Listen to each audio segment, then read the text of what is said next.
Welcome back to the AI for Good Global Summit here in Geneva. And I'm joined now by Azeem Azhar, who's the founder of Exponential View and a serial entrepreneur. Before we really go into Exponential, tell me about the entrepreneurial background.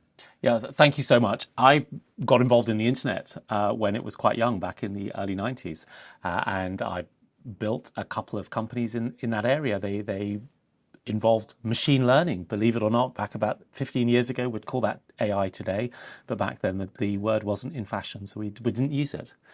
You gave a speech, quite important speech here at this AI for Good Summit, and you said that the impact of AI, it's not there yet. Yeah, it's not there. We need to see evidence for it. We're more than 10 years in to the wave that was started with deep learning. And today, we were meant to have autonomous cars driving around our streets. Medical AI was meant to have revolutionized healthcare. We were told there should be no more radiologists. And we were meant to see trillions more in GDP growth. And of course, there are loads of radiologists and there are shortages of them. US productivity, as one example, has not grown any faster in the last few years than it did in the 1970s during the period of the oil crises. So AI has yet to deliver the goods. Azeem, what's a chatbot then?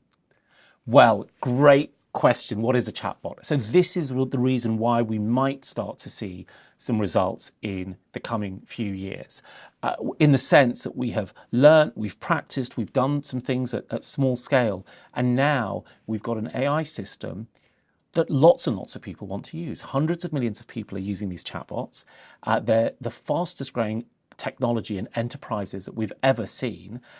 And so you have a technology that's getting into the widespread deployment phase. And it's when lots of companies and lots of consumers start to use technologies that you start to see meaningful impact. And I think that's what might happen over the coming few years.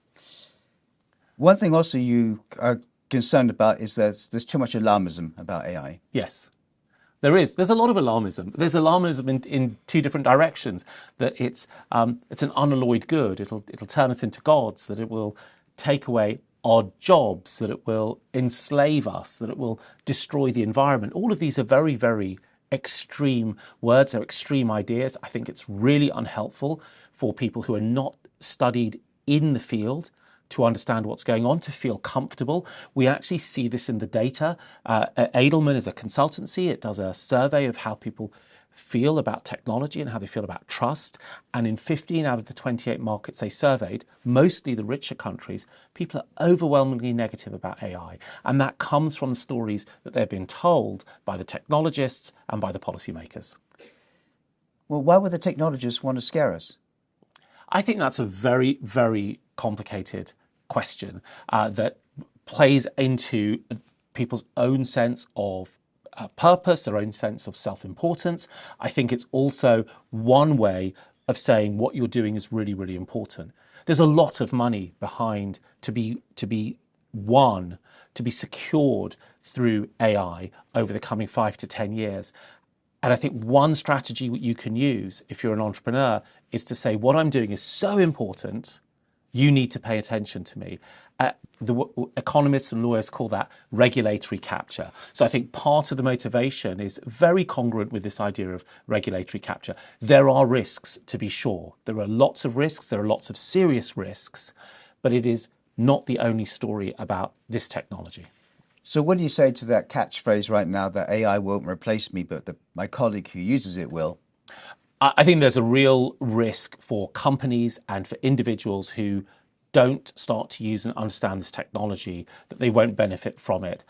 The technologies that we see today have the potential to augment human capabilities. They have the potential to make us better at something that we're bad at or give us some new skills. So if you lean in to do that, either as your organization or as somebody in employment, you will or could or should get much, much better at it. And I think that shouldn't be presented as a threat. I think it's really an opportunity. And I've found over the last couple of years, new vistas open up for me because things that I've been pretty bad at, I've now been able to do with the help of some of these AI tools, even just the basic chatbots. Last question. At this summit, of course, they're talking about putting in the regulations. The time for talking is over. We now have to have regulations. Can we regulate? We can always regulate. Can we regulate well? That's a much harder question. I think one of the things that people do talk about is the need for agile governance because the technology is changing so quickly. You need to figure out what are the things that are absolutely your non-negotiables, and perhaps human rights forms the basis of that.